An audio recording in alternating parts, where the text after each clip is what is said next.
Estaba metido dentro del armario de mi dormitorio cuando escuché cómo mi mujer gemía el nombre de otro hombre en nuestra cama. Sí. En mi casa. En mi cama. Con un tío al que yo mismo había invitado a cenar 2 semanas antes. Nunca me imaginé que una noche cualquiera acabaría escondido entre mis propias camisas, con la respiración contenida, intentando que mis propios latidos no me delataran. Pero ahí estaba. El plan era simple, salir de viaje con los del taller y volver al día siguiente, sorpresa para ella, por eso no le dije que lo habían cancelado. Decidí entrar en casa sin hacer ruido, dejarle una nota cursi en la mesilla y acostarme abrazándola. Pero en cuanto abrí la puerta, todo cambió. Ruidos. Voces. Risas. Y luego, jadeos. La puerta del dormitorio entreabierta. Y yo, paralizado. Me metí en el armario porque no sabía qué hacer. Me temblaban las piernas. No es que tuviera miedo, era otra cosa. Una mezcla rara entre rabia, tristeza y esa estúpida esperanza de que no fuera lo que parecía. Pero lo era. Y peor aún. No pares, Dani, dijo Laura. Su voz. Mi mujer. ¿Y ese nombre? Dani. ¿Dani? Sí, Dani. El mismo al que ayudé con su currículum. El mismo que me pidió consejos sobre hipotecas. Un tipo 10 años más joven que trabaja en la misma empresa que ella y que venía a nuestras barbacoas. Que jugó con mis sobrinos. Que se reía de mis chistes. Seguí escuchando durante lo que me parecieron horas. No pude salir. No pude moverme. Era como si el suelo se hubiera tragado al Álvaro de siempre y hubiera dejado un maniquí respirando en mi lugar. Cuando todo terminó, él se fue al baño. Ella se quedó en la cama, riéndose. Y entonces dijo algo que me atravesó el pecho, menos mal que el tonto de Álvaro está fuera. Si supiera lo que me pierde. Eso fue lo que me hizo reaccionar. No la traición física. No los gemidos. No el tipo jadeando mi nombre en versión moderna. Fue esa frase. Esa certeza en su voz. Esa forma de minimizar mi existencia. Yo, el tonto. No salí del armario esa noche. Esperé. Salí cuando dormía. Me fui sin hacer ruido, como un fantasma. Y ahí empezó todo. Volví a casa a las 7 de la mañana, como si hubiese pasado la noche en casa de algún amigo del trabajo.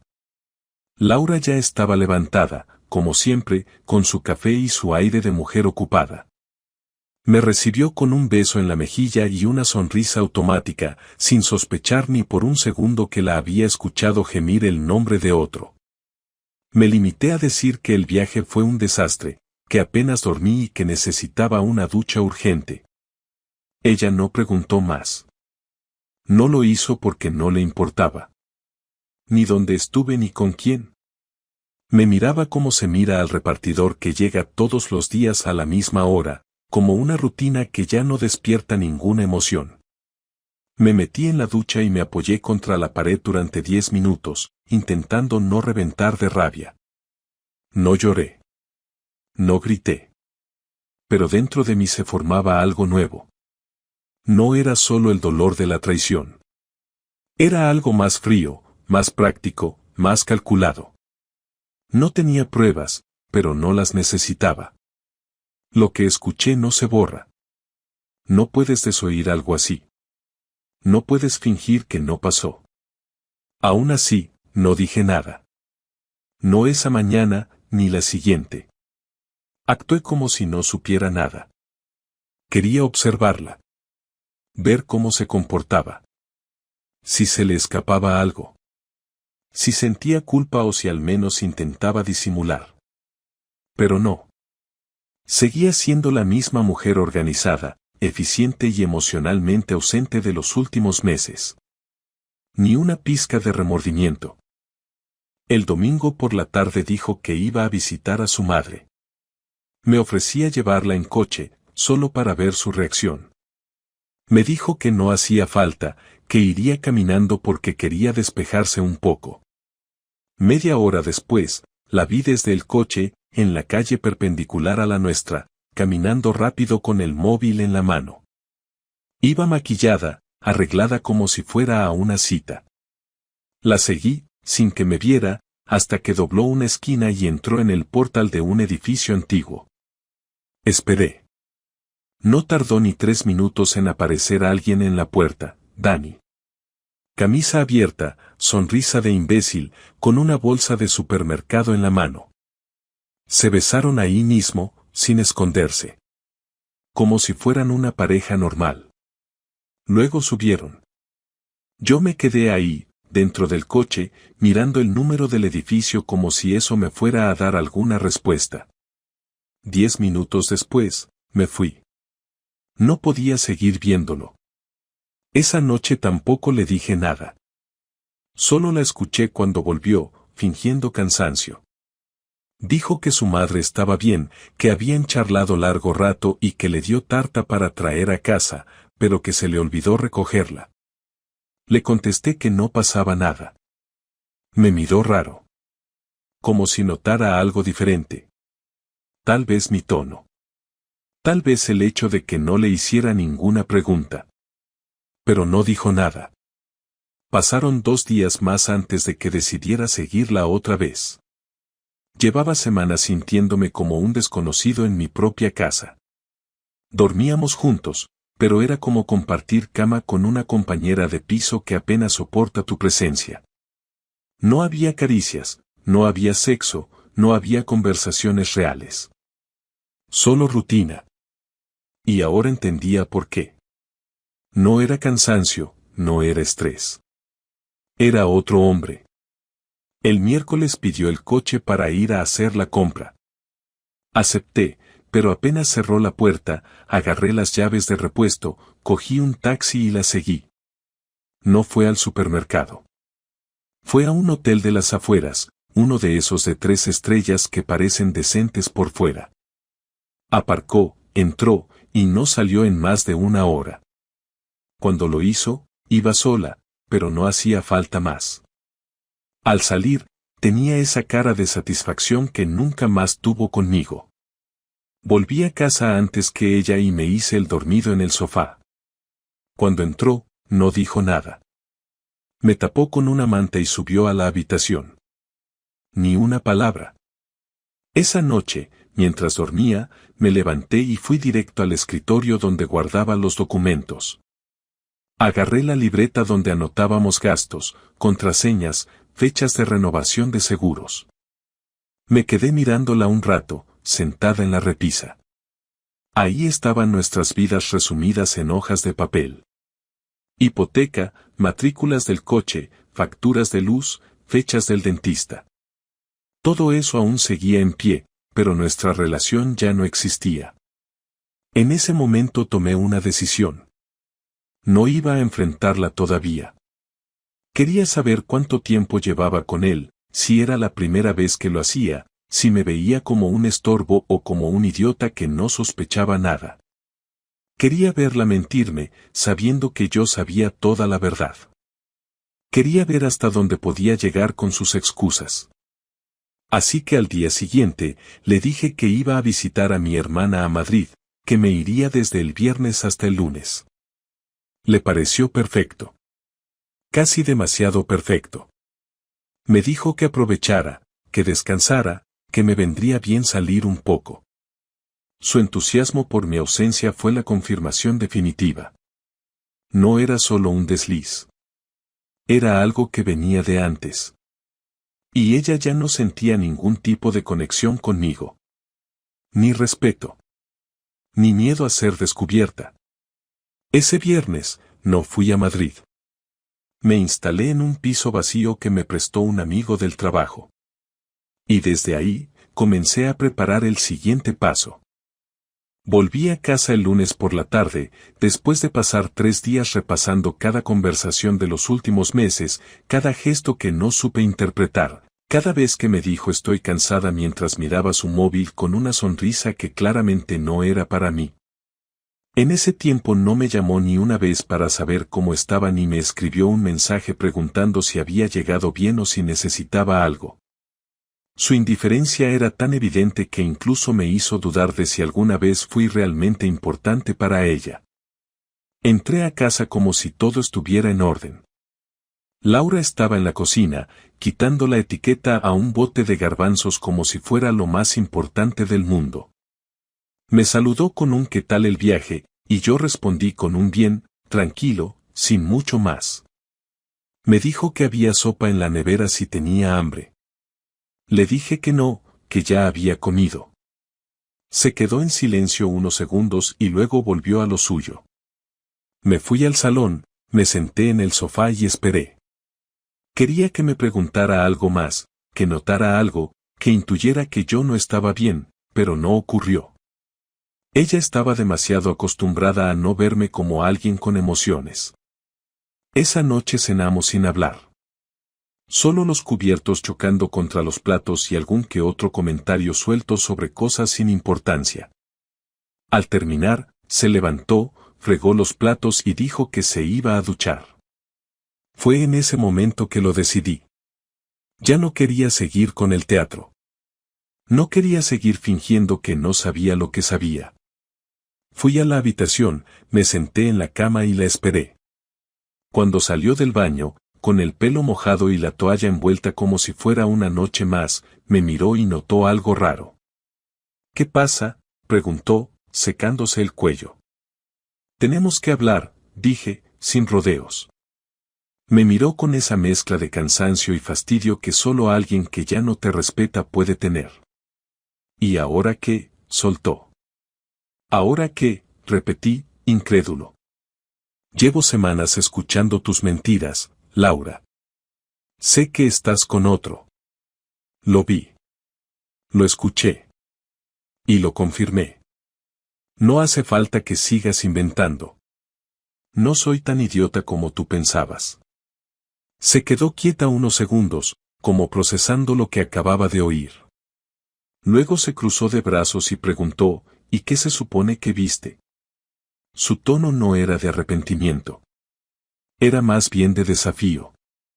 Como si yo no tuviera derecho a reclamar nada. Te vi entrar en el piso de Dani. Los vi besarse. Te seguí al hotel. Y también te escuché, aquella noche, cuando pensabas que estaba sola. Lo escuché todo desde el armario. Estabas en nuestra cama, con él, y decías que yo era un tonto. Todo eso lo sé, Laura. Así que ahora, dime lo que quieras, pero que sea verdad. Tardó un poco en contestar. Se sentó en la silla frente al tocador, sin mirarme.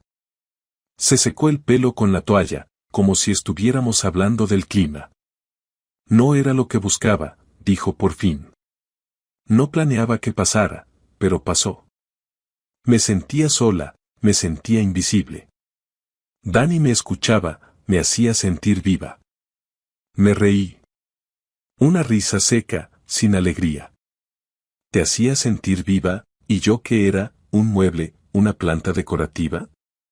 Llevas años recibiendo todo lo que necesitas sin mover un dedo. Nunca te faltó nada. Nunca te fallé. Y ahora me vienes con que te sentías sola. Ella me miró, pero sin emoción.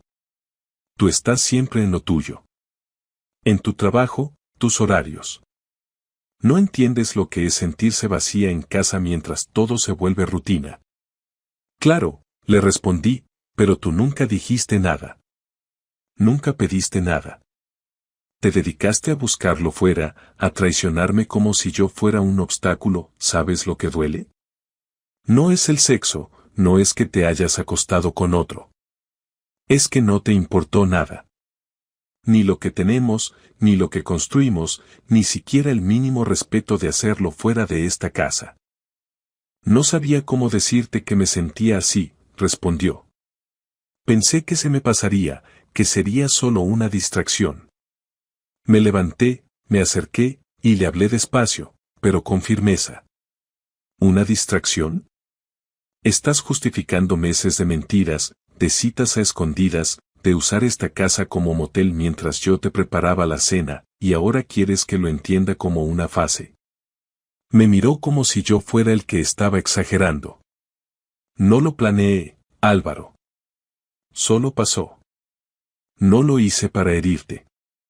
¿Y qué pensabas que iba a pasar si me enteraba, que te iba a felicitar por vivir una aventura romántica mientras yo hacía la compra? Se hizo un silencio largo. Tan largo que pensé que se levantaría y se iría. Pero no. Me dijo, con voz baja, si quieres que me vaya, lo entiendo. No, le dije. Tú no te vas. Esta es mi casa. Tú eres la que la convirtió en un circo. Ahora yo decido qué pasa. Ella se quedó callada. No lo discutió. Porque sabía que había perdido. Esa noche no dormimos en la misma cama. Ella se quedó en el sofá, yo en la habitación. Nadie lloró, nadie gritó. Ya no había lugar para eso. Solo quedaba lo inevitable. A la mañana siguiente me levanté antes que ella. No dormí bien, apenas cerré los ojos, pero ya tenía claro lo que iba a hacer. Me senté en la mesa del comedor, abrí el portátil y empecé a escribir un correo. No era para ella. Era para recursos humanos de su empresa. Busqué el nombre completo de Dani, su puesto, su extensión interna, todo lo que pude encontrar con un par de búsquedas en Google y algo de lógica. Le envié un correo al departamento con copia al director general, donde, con un tono educado pero firme, expliqué que tenía pruebas de una relación personal entre dos empleados, una de ellas casada, y que esa relación estaba ocurriendo dentro del horario laboral y, a veces, en propiedades de la empresa. Adjunté 2 fotos que había tomado desde el coche el día que los vi entrar juntos en el piso y otra donde se besaban. También mencioné que había visto a mi esposa salir de la empresa en horario de trabajo acompañada de él varias veces. Lo hice sin rabia. Solo como alguien que se cansó de ser un espectador de su propia humillación. No esperé respuesta inmediata, pero sabía que eso tendría consecuencias. No me interesaba que los despidieran necesariamente. Me interesaba que se sintieran observados. Que supieran que ya no podían moverse con la misma libertad. Que lo que habían construido sobre mi espalda ahora les iba a pesar. Al terminar el correo, me vestí, salí de casa sin decir nada y fui directo a ver a un abogado. No el típico despacho familiar. Quería uno que tuviera fama de ir a lo concreto. Lo encontré por recomendación de un amigo que se había divorciado 2 años antes y que me aseguró que era un tiburón. Le conté los hechos, sin adornos. Me escuchó en silencio, tomando notas.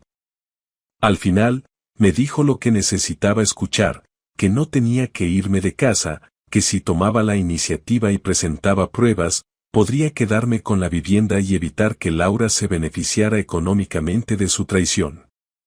Volví a casa al mediodía. Ella seguía ahí, moviéndose como si todo siguiera igual. Me preguntó si iba a comer. Le dije que no. Se quedó mirándome, incómoda. Le pregunté si había pensado en hablar con Dani desde que hablamos anoche.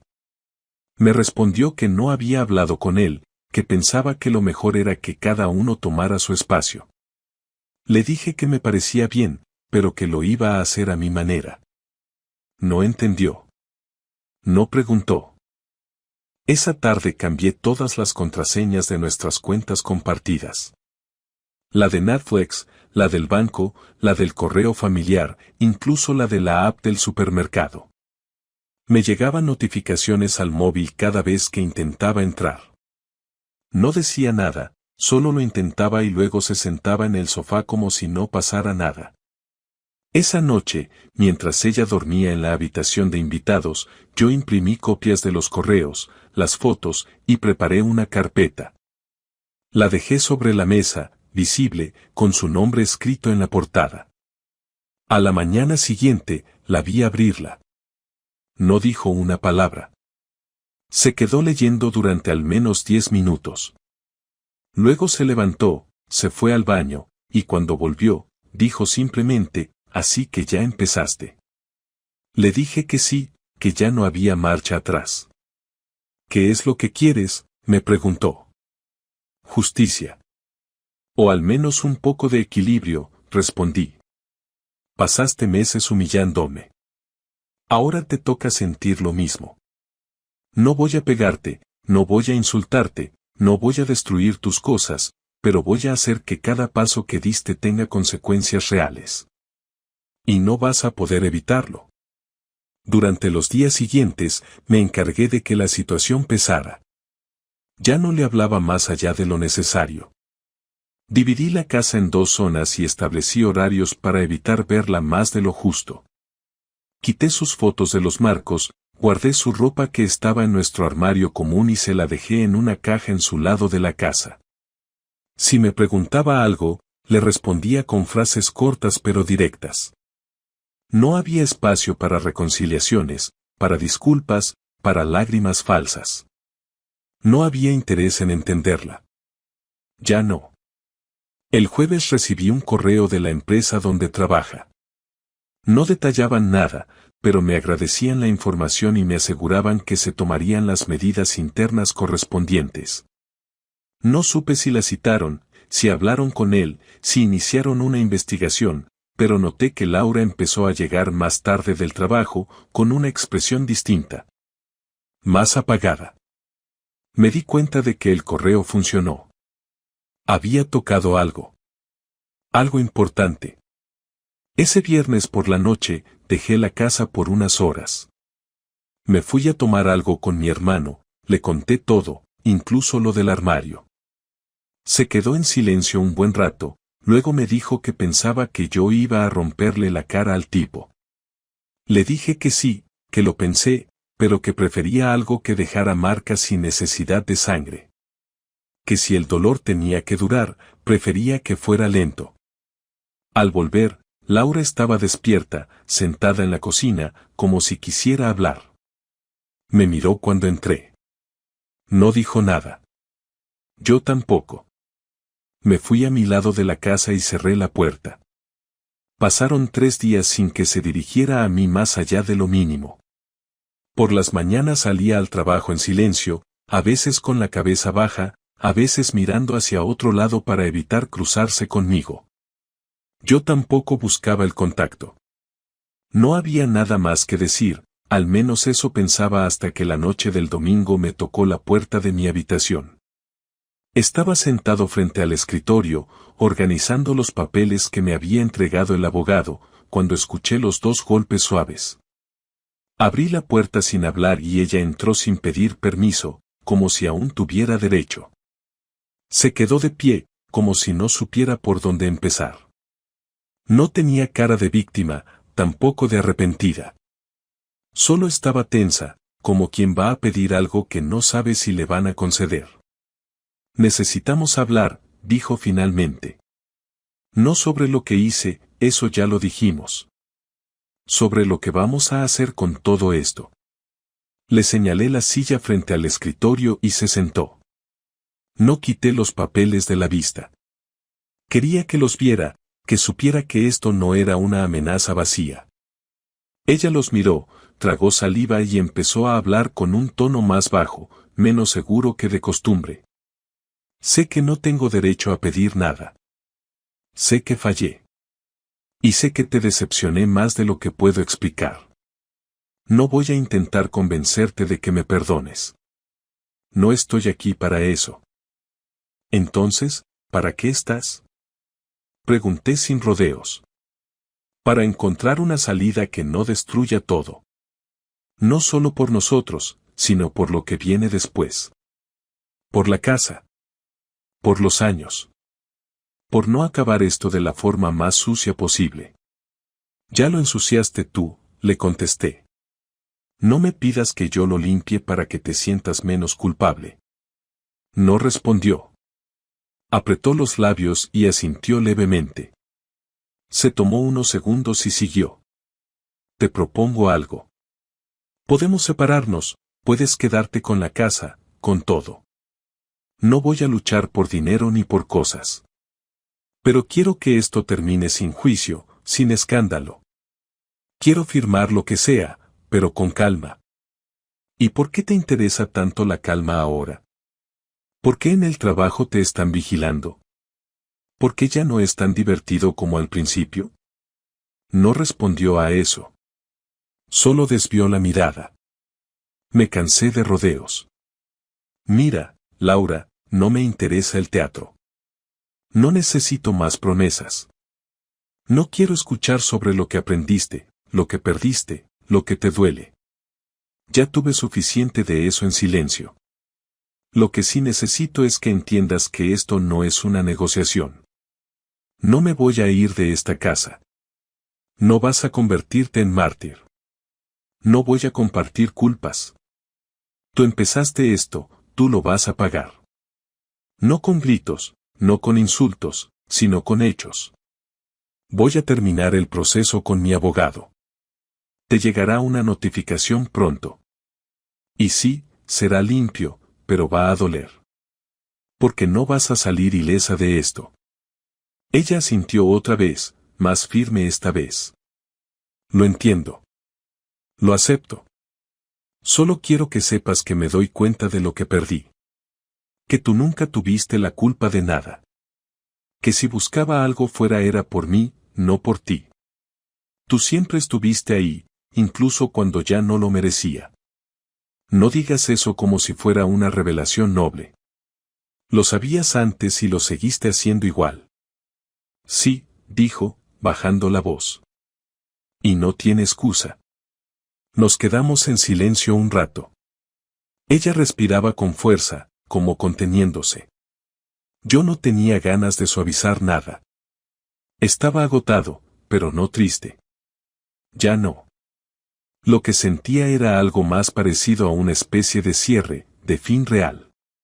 ¿Vas a irte o quieres seguir durmiendo en el sofá hasta que se firme todo? Puedo irme mañana. Tengo un lugar donde quedarme por ahora. No quiero quedarme en esta casa más tiempo. No porque no quiera enfrentar lo que hice, sino porque tú ya no deberías tener que verme ni un minuto más. No contesté. Se levantó, miró una última vez la carpeta sobre la mesa y se fue sin decir adiós. Escuché cómo recogía algunas cosas esa noche. No hizo ruido, no lloró, no pidió perdón. No lo esperaba. Y eso me dejó tranquilo. Por fin había entendido que no había marcha atrás. A la mañana siguiente, cuando me levanté, su parte del armario estaba vacía. La taza que siempre usaba para el café ya no estaba. Ni el perfume que dejaba en el baño. La casa tenía un silencio distinto. No el de la distancia emocional, sino el de la ausencia. No fue triste. Fue claro. Como cuando algo que te molestaba desaparece sin hacer escándalo. Me preparé un café y me senté a revisar el correo. El mensaje del abogado había llegado. Solo faltaba que ella firmara los papeles. Respondí con un sí. Había terminado lo que necesitaba terminar. Pasaron 3 semanas desde que se fue y no volvió a pisar la casa. No me llamó, no me escribió, no preguntó cómo estaba. A través del abogado supe que firmó los papeles sin cambiar nada. No pidió más tiempo, no discutió ninguna cláusula, no objetó ni una sola condición. Supongo que en el fondo sabía que ya no tenía espacio para exigir nada. El silencio entre nosotros era total, pero esta vez no era incómodo. Era necesario. Había alcanzado una etapa en la que no necesitaba entenderla, ni odiarla, ni buscar explicaciones. Ya no se trataba de ella. Se trataba de mí. De cómo iba a seguir, de cómo iba a reconstruir algo con lo que quedaba. La primera semana después de su partida fue extrañamente tranquila. Me despertaba a la misma hora, preparaba el café, revisaba el correo, iba al trabajo, volvía a casa, cenaba solo, veía algo en la tele, dormía. Ninguna conversación, ninguna pelea, ningún comentario innecesario. El vacío al principio parecía raro, pero se volvió cómodo. Nadie preguntaba qué iba a cenar, nadie dejaba platos sin lavar, nadie me ignoraba en la mesa. Un viernes por la noche salí con mis compañeros del trabajo. Fuimos a un bar cerca del centro, algo que no hacía desde hacía años. Durante la cena me reí por primera vez en mucho tiempo sin pensar en si alguien me estaba mintiendo. Uno de ellos me preguntó cómo iba todo en casa y simplemente respondí que solo. No me dio vergüenza decirlo. Me preguntaron si estaba bien con eso y les dije que sí. Era verdad. No era una soledad que dolía. Era una soledad que ordenaba. Empecé a salir más, pero no para distraerme, sino porque por fin podía elegir qué hacer con mi tiempo. Visité a mi hermana en Valencia un fin de semana. Hacía meses que me invitaba y siempre encontraba una excusa para no ir. Estuve 2 días allí, comiendo bien, durmiendo sin pensar en problemas, sin revisar el móvil esperando que Laura escribiera. Me di cuenta de que la ausencia de su nombre en mi teléfono era un alivio. El día que recibí la resolución oficial del divorcio sentí algo parecido a cerrar una cuenta pendiente. Abrí el sobre, lo leí sin prisa y lo guardé en una carpeta negra con los demás papeles. No me puse sentimental. No revisé fotos. No revisé recuerdos. No llamé a nadie. Solo me hice una cena sencilla, puse algo en la televisión y dormí como si fuera cualquier otra noche. Eso fue lo que más me sorprendió, que al final, todo terminara sin ruido. Sin drama. Sin necesidad de revivir nada. A veces me preguntan si todavía la quiero. Siempre respondo que no. Pero si me preguntan si todavía me duele, la respuesta es más difícil. No porque la extrañe, sino porque duele darse cuenta de que estuviste al lado de alguien que en algún momento decidió que mentirte era más fácil que hablar contigo. No es dolor por la pérdida. Es dolor por la decepción. Pero hasta eso se diluye con el tiempo. Una noche, mientras limpiaba el trastero, encontré una caja con cartas y recuerdos de viajes que hicimos hace años. Estuve a punto de tirarla sin abrirla, pero por alguna razón la dejé en una esquina. No por nostalgia, sino porque no necesitaba revivir nada para saber que esa etapa estaba cerrada. No necesito pruebas para saber que no quiero volver ahí. Me encontré pensando en algo que no había considerado en semanas, como quiero vivir de ahora en adelante. No tengo respuestas claras todavía, pero tengo una ventaja que antes no tenía, todo depende de mí. No tengo que consultar con nadie, no tengo que negociar mis decisiones. Puedo cambiar de trabajo si quiero, puedo mudarme, puedo empezar de cero sin tener que explicarlo. La última vez que escuché algo sobre Laura fue por un compañero que tiene contacto con gente de su empresa. Me dijo que ella ya no salía con Dani. Que él había pedido el traslado a otra sede y que ella parecía distinta, más callada, más sola. No pregunté más. No sentí curiosidad. Si esperaba que eso me diera satisfacción, estaba equivocado. No me alegró, pero tampoco me importó. No me interesa saber si su vida se desmoronó o si logró recomponerla. No quiero venganza extendida. Ya no. Lo que necesitaba lo obtuve, la verdad, el cierre, la distancia. No estoy enamorado de nadie. No tengo pareja, ni la estoy buscando. Pero por primera vez en años, no siento que me falte algo. Tengo paz. No esa palabra vacía que la gente usa cuando quiere fingir que está bien, sino la verdadera, la que te permite dormir sin vueltas en la cama, la que no necesita explicaciones. He vuelto a ser una versión de mí que no recordaba. Una que no depende de lo que haga otra persona, una que no tolera estar donde no se le respeta. Aprendí algo que no quiero olvidar, no importa cuánto tiempo lleves con alguien si ese alguien no está dispuesto a cuidarte cuando no estás bien. Aprendí que el amor no se mide por los años, sino por la forma en que te miran cuando ya no eres útil para ellos. Y eso me basta. No necesito justicia divina, ni revancha poética. Solo necesitaba cerrar esa puerta y no volver a abrirla. Y eso es exactamente lo que hice. Sin escándalo, sin lágrimas, sin segunda parte.